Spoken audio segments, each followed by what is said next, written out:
Whenever I had a back day, I always used to start it with 5 sets of deadlifts and lift as much weight as possible just because I heard someone online saying that deadlifts are the secret to a big and thick back. Every push day, I used to start my day with flat barbell bench presses, then move on to incline dumbbell presses, and then do dips because I heard someone online again saying that the chest has 3 muscle heads. And don't even get me started about leg day. All I used to do on leg days was just load the bar, get under it, and squat my way through the entire leg day. I did this for a solid 2 years. Yeah, sure, I did make a little progress, but I was nowhere near where I thought I would be. I was doing everything right. I was training hard enough, I was eating enough protein, I was sleeping right, but I still didn't look how I wanted to. And this was only until I realized that all of this effort was gone into wrong exercises. That's the deadlifts, bench presses, and squats. Deadlifts basically target all the muscles in your body till some extent, but none of them optimally. Bench presses are fine, but the stability issues always force you to have a spotter or stop shy of failure. And squats was just terrible for me because of the same instability reason, and on top of that, I've got terrible ankle mobility. For some reason, I used to think that these 3 exercises are a must, and if I'm not doing these exercises, I'm not gaining muscle. And that was absolutely wrong. So I switched my deadlifts for Romanian deadlifts, which actually target your glutes and hamstrings, switched my barbell bench presses for machine based chest presses to remove stability out of the equation, and switched my barbell back squats for hack squats or Smith machine squats for better ankle mobility and stability. That is when I started seeing real progress. So if you're a beginner who's willing to gain muscle as fast as possible, don't fall into this trap of squats, bench, and deadlifts. You don't need them. The next mistake I made as a beginner is going to be redundancy in exercises. Take training my triceps for example. I used to train them by doing 2 exercises. First was a tricep push down, and the other was a tricep kickback. Do you see how stupid that sounds? It's literally the same motion. This is also one reason why I used to end up taking so much time at the gym. And every time I got home, I was just not able to do anything else at all. So I cut out all of these duplicates, like dumbbell curls followed by easy bar curls, or overhead presses followed by front raises, or even doing leg presses after squats. All of these exercises are just duplicates of each other that train the same target muscle through the same range of motion. So instead, for triceps,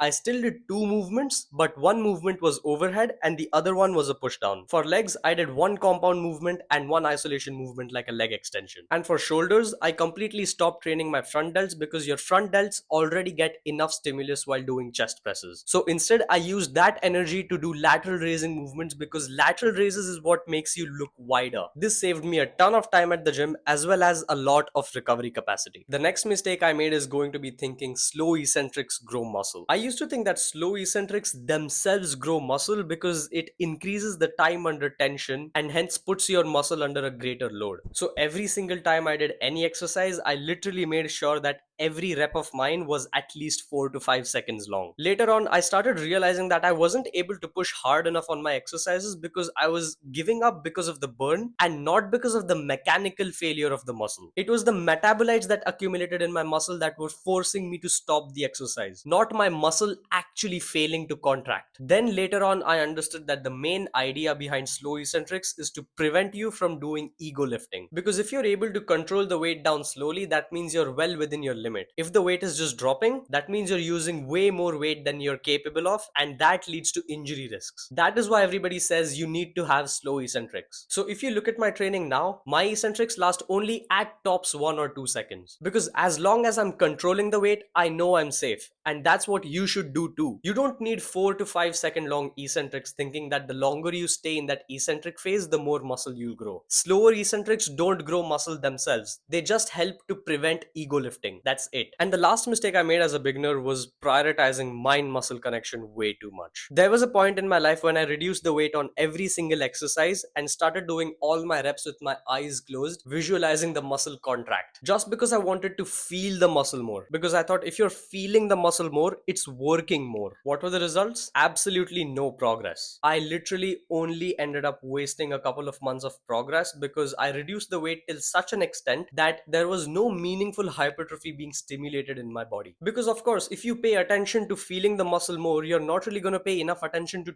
taking that muscle to failure and training hard enough. You don't need to worry about what muscle you're feeling. You never feel your rear delts while doing rows, do you? But they're still obviously working. Without them working, the movement literally wouldn't be possible. Similarly, while doing squats, you don't really feel your glutes that much. but obviously they're doing some work, right? So the thing is that biomechanically your body will recruit whatever muscles it has to. You don't need to worry about feeling that particular target muscle. You don't need to go around chasing the feel. All you need to do is focus on taking the movement to complete muscular failure while having a tight, strict form. And last but not the least, if you're serious about losing fat and getting lean and seeing your abs for once, then I've actually made a complete fat loss guide. The link for that guide will be the first link in the description box below. I've made it completely based off of my experiences and mistakes that I've done in the past and put all of my learnings in an 11-step process. You'll be learning how to calculate your macros, how to track your food, what type of foods you should eat, how to reduce your calories, everything there is you need to know about fat loss. So do give it a shot. Let me know what you think about it. That was it for this video. Hope you found it helpful, valuable. Share it with a friend, like, comment, subscribe, and let me know what my next video topic should be. And I will see you in the next one.